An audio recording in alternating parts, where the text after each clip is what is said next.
Private member motion number 5, National Flood Water Management Plan, to be moved by the elected member for Georgetown Central.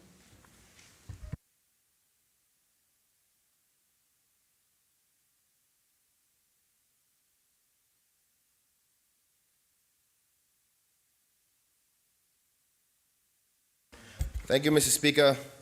I rise to move the motion standing in my name on the order paper number 5, 2018-2019, labeled as National Flood Management Plan. Apologies, Mr. Speaker. And it reads as such.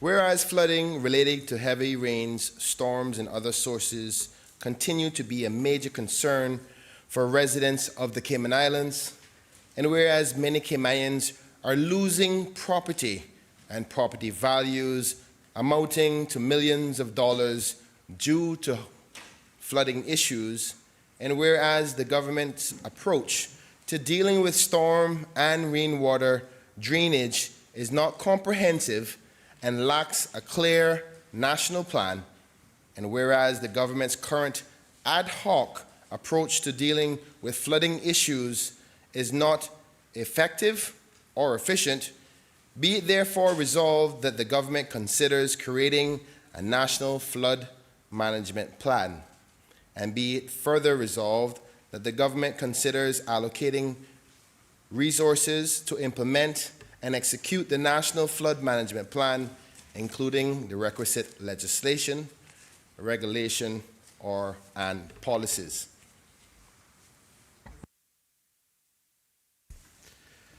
The elected member for Newlands. Mr. Speaker, I rise to second the motion. The motion is open for debate. Honourable member from Georgetown Central.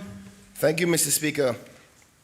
I want to first start by thanking the Honourable Acting Opposition Leader, the elected member for Newlands, for seconding this motion, which I hope this Honourable House will take serious considerations too.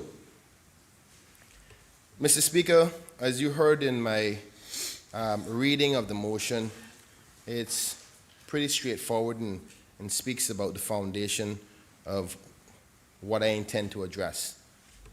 All members of this Honourable House, one way, shape, or form, probably knows somebody or probably have been affected themselves in some way by flooding, either through the annual rain, the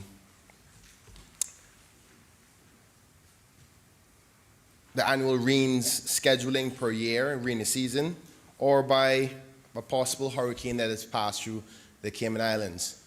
I think most of us were probably here in the Cayman Islands when Ivan passed through and remembers not only the damage that it caused by the severe winds, but also by the major flooding afterwards. And Mr. Speaker, flooding has been an issue in Cayman for as long as the Cayman Islands has been recorded. And it's because, Mr. Speaker, that our island is flat.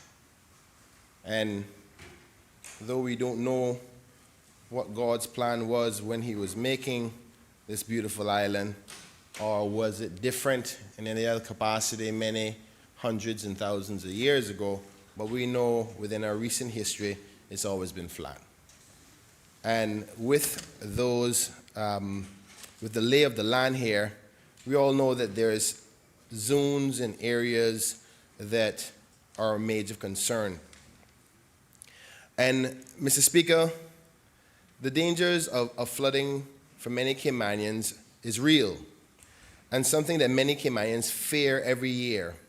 Those dangers are from a safety standpoint sometimes, and thank God it's not too bad from a safety standpoint, but it's mainly from damage to Caymanians' main asset, which is their home. Most people, the average Caymanian, the biggest asset they'll ever own in their life is their home. And unfortunately, Mr. Speaker, year in and year out, we hear the cries and concerns of citizens in our society that either the yard is flooded out, and depending on that year and the severity of the rain, we may have people who have rain that come into their homes, and then we hear a cry for help and assistance for either home repairs or furnishings and the like. Mr. Speaker, we've heard even more severe than that, whereby past administrations have spent much of the public's purse trying to save communities, and in the tens of thousands, if my memory serves me well, if not in the hundreds of thousands, trying to save communities.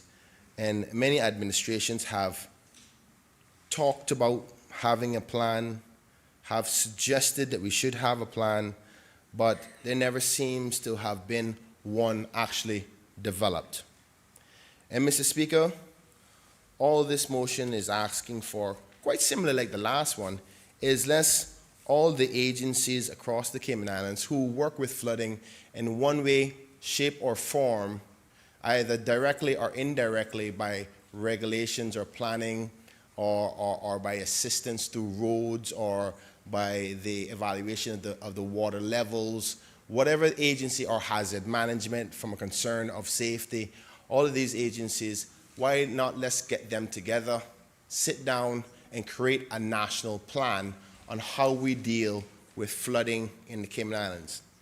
Now, Mr. Speaker, we do, as you heard in my motion, do some things for flooding in the Cayman Islands, and most people may know that we do drains, and thank goodness there have been some administrations that have put in some culvert systems as strategies to alleviate certain spots. But again, like what my motion suggests, it's an ad hoc approach. There's no scientific studies behind how to address this national problem that is not going to go away, because the Cayman Islands is not going to grow off of sea level anytime soon, unless the Lord sees that as a way to save us. So this is not going to go away. But these ad hoc approaches is not alleviating the fears and concerns of many Caymanians year in, year out, worried about flooding and damaging their properties.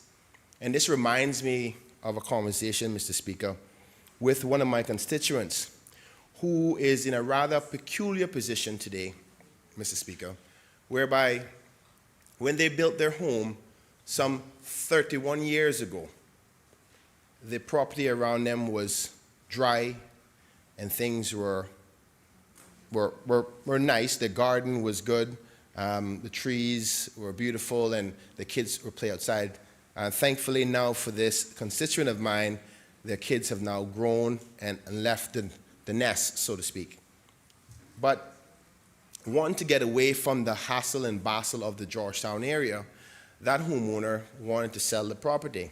But since they bought the property some 30-odd years ago to now, the development in the Georgetown area has increased so much that the flow of water within the Georgetown area has been changed, has been misdirected from its natural flow, from the natural flow of what it was 31 years ago. So the circumstances of water settlement is now different for that homeowner. So much so different that every single rainy season, you can set your clock on it, they will be flooded out for at least 3 to 4 months of the year.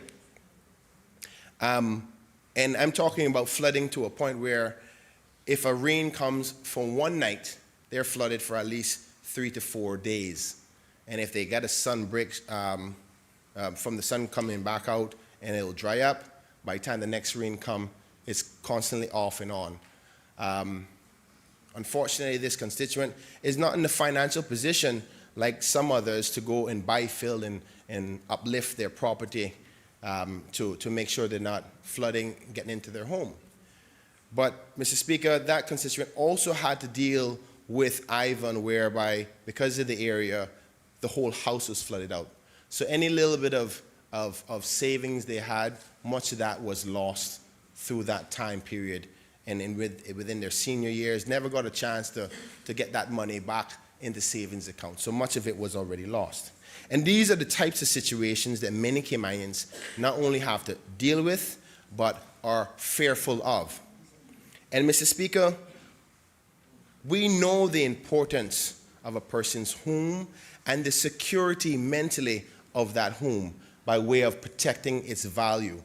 Because most Caymanians who are getting up in their age, the first thing they'll say is, I want to leave my house to my kids. But unfortunately for this constituent of mine, the house can't even be sold.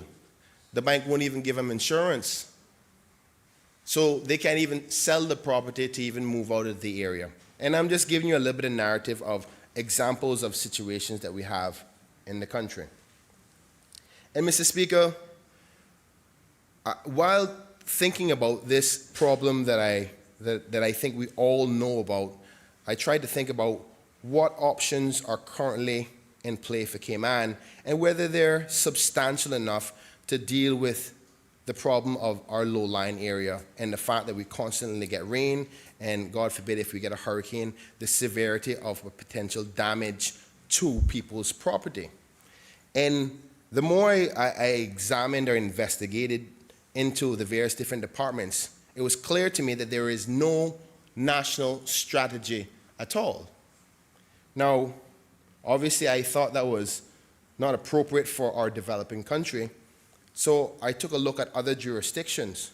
And it blows my mind, Mr. Speaker, that now that we are such a developed first world country, that so many other countries have a national plan in respect to flooding or a national strategy in respect to flooding, but we in the Cayman Islands with such great economy and such great surpluses that we're not focusing on this element. Just for example, just by a simple Google search of how many countries that has a national flood plan. England, United States, Canada, China, India, Indonesia, Russia, Germany, and a lot of the smaller other nation states that locally, because I know people will say, well, okay, those are big old countries, right? Just locally around us, smaller countries, Jamaica, Trinidad, Tobago, Puerto Rico, Hawaii, Honduras, even Cuba, which many people may seem to think that are third world countries, but they put the priority on making sure that from a flooding perspective, people are safe. Now, Mr.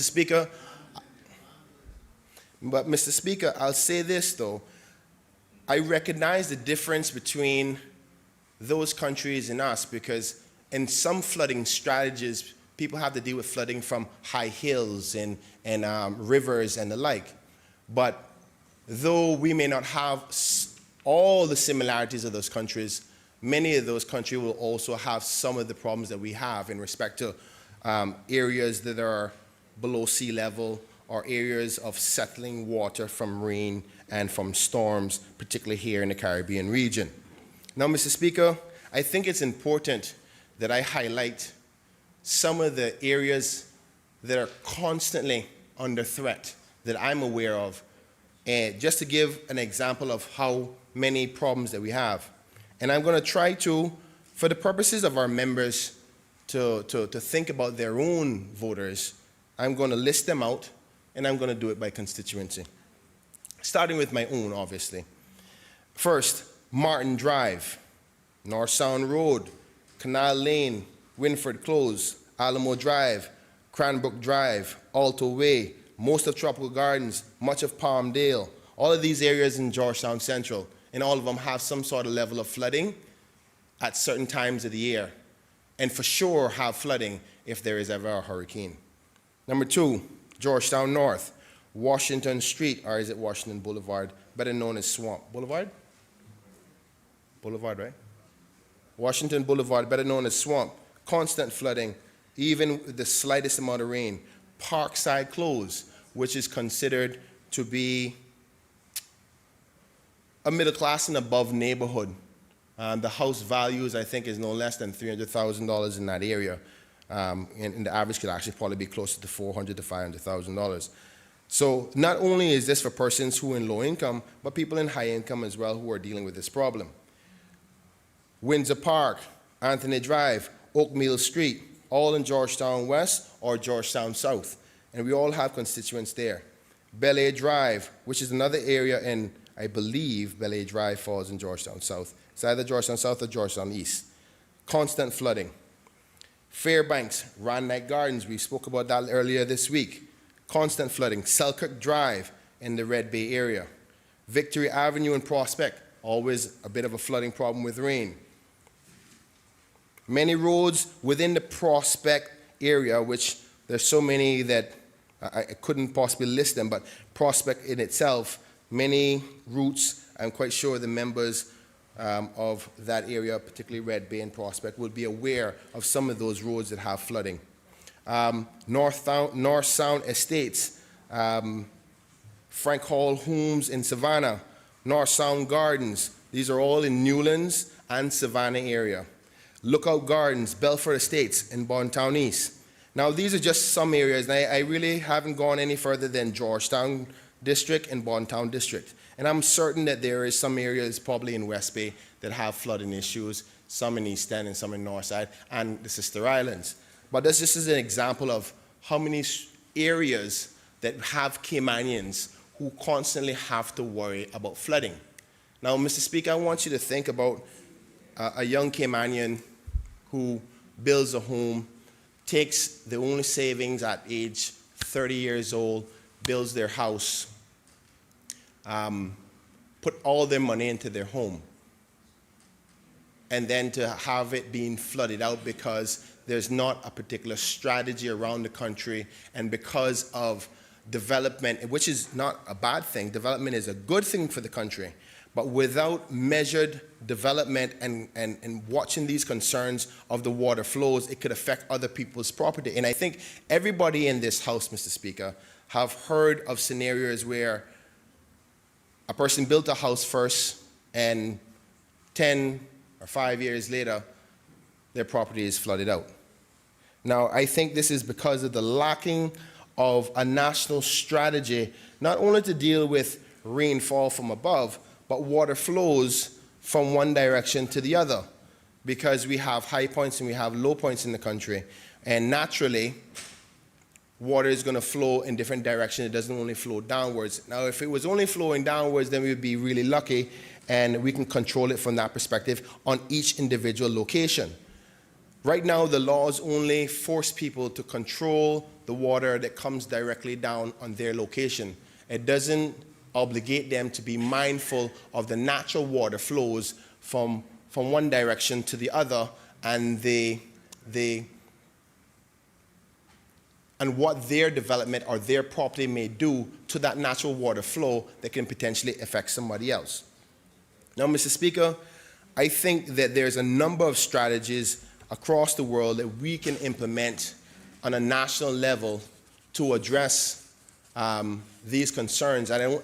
Being a first world developed country, I don't think that we should be at this stage where people have to be in fear every rainy season. At least many of the places that I've highlighted just now should be in fear every year of this kind of concern, because there is strategies out there that can be implemented and that can be justified by way of fees or implemented taxes to cover it. Because I know that most people will say, you know, at least I know that my property will be covered. I don't mind paying, whether it's an increase in the infrastructure tax or an increase in income duties or whatever the fee structure is necessary to pay for it. Because, Mr. Speaker, I also recognize to implement a national strategy from a scientific and engineering perspective, it's not going to be a cheap exercise based on some of the things that I've researched and I've found that would need to be implemented to make sure that areas that are flood zones are susceptible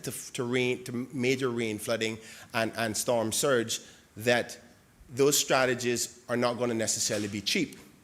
But I think it's one that the people and the citizens of this country would appreciate, because though today you may be dry, with the lack of approach and focus on flooding and water flows in this country, tomorrow 5 years from now, your property could be full of water because it's not addressed in a proper approach throughout our planning approvals. And I don't think, Mr. Speaker, I want to be accusatory in any way, as in to say the planning department or the minister doesn't care about this matter. But it's time for us to do it, to address this problem, particularly because we're developing so fast. We spoke about the other day about how many planning approvals that was approved just within the last fiscal budget, and the projections for how much construction. And every approval that is approved that goes to planning, Mr. Speaker, could potentially make the matter worse because there's no structured way of dealing with the water flows in this country. And Mr. Speaker, the sad part about it is not too difficult, maybe costly, but it's not difficult, it's not rocket science. We can easily find other strategies that other jurisdictions are doing and use those strategies and implement them here if we are committed to them. And just to speak about some of those types of strategies, Mr. Speaker, you have holding ponds, culvert systems. You have some examples of them, and I would like to actually see a lot more culvert systems in the Cayman Islands to allow those natural water flows to flow where they are flowing to, put in place. You got pumping engines that can pump water from one location to the other. Now, this is where I found some of the biggest expense, but I think the expense versus the safety element of citizens in our society, it's worth the cost. And I think we got to recognize that the cost is not only coming, it's not coming from the elected members of this House, but the same people that we're protecting. So I think it would be a justified cost if we feel it necessary in order to put these strategies in place. If we need to find the monies to put these strategies in place, I think that the public and the taxpayer can understand these fees. You got gullyways, you got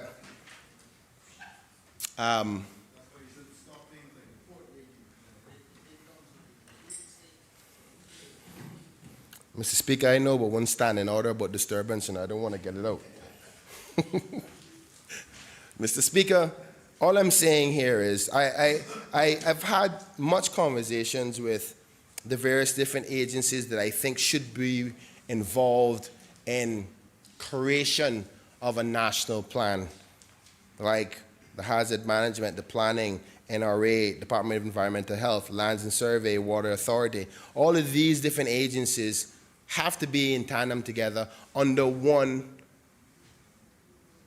scientific engineered report and suggestions that find these solutions, and they're all working in tandem underneath this, I guess, umbrella of regulations to focus on the flooding problem.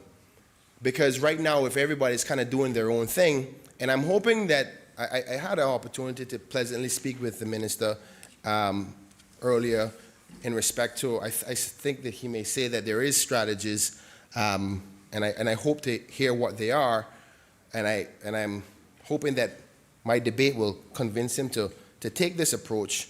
But if there is an approach already within government, I don't think the people within government are aware of it, or the country is aware of it. So I'm not going to get into a debate of bashing. It's too late in the night for that, and the Premier said I need to calm down. So I'm not going to do that.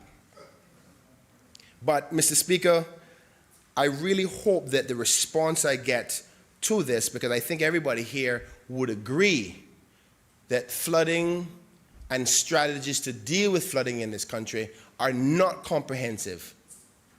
We just do ad hoc approaches. I mean, the two things that we know about the most is drains and probably about 7 culvert systems in this country. That is it. And we are as flat of an island as they come. And majority of our island is swamp. So if that's all that we're offering from a national perspective to protect people from flooding, that is a downright shame from a developing country like the Cayman Islands. And the truth is, all of us in this parliament, in this legislative assembly, want the continued success and development for the betterment of our people. But with that development, this issue becomes more and more complicated the longer we deal with it. And Mr. Speaker, I want to highlight something that I've tried to dig back as much as possible into why it hasn't been dealt with before. And I know that most of the seniors in the parliament here probably have remembered the conversation about bringing this up before. And what I found was that every time we got to a stage of discussion about trying to deal with this problem, money was always the issue. And Mr. Speaker, though I respect that, and by all means, money don't grow on trees, but one thing I think we all going to agree with, if you don't deal with it today, it's definitely going to be more expensive tomorrow. If you don't deal with it today, it's going to be harder to fix tomorrow. So it's going to be harder to fix another day, and it's going to be more expensive to fix another day. So I think it's time for us to address it head on in the best interest of our children, because we will eventually run out of land, you know. We don't have it infinite land. And what we're finding, Mr. Speaker, is the difficulty for Caymanians today and the cost of living, they're more likely to buy land as cheap as they possibly can. And Mr. Speaker, that cheap land most times is filled swamp. Because the high rock land is the expensive stuff. So what we're actually doing, setting the future Caymanians up for fail, and the present ones, to be honest with you. Because an average 2-bedroom, 3-bedroom house is at least about $200,000 to $250,000, and the average Caymanian gets paid between $2,000 to $2,500 a month. So they're not going to get into anything over $300,000. That's probably the upper 30%. And because those persons are going to be a higher chance that they're going to buy lands that are susceptible to flooding, we as a government are obligated to protect those who are most vulnerable. And you know something? Most expats that come here usually end up in a pretty good job, and they can afford to buy the good land. And we're subject to having to be forced to buy the swamp stuff. And Mr. Speaker, I think that regardless of who buys the land in this country, we can put a system in play that protects all persons from having to deal with the severity of flooding. Now, Mr. Speaker, by all means, no matter what kind of strategy you put into play, with a natural disaster, there's still potential for flooding. But we can reduce the potential damage of flooding by a very large percent. And I can't even say so because by all means I'm not a specialist in this area. But I know that the other countries are doing exactly what I'm proposing today and have built cities in areas that are considered to be flood zones with the right strategies put in place. So a simple fact that we have Caymanians built in some areas that are considered swamp or low-lying area, you can't say today that there's not strategies available to protect those individuals. And we heard earlier today, Mr. Speaker, that some of those strategies are already under threat.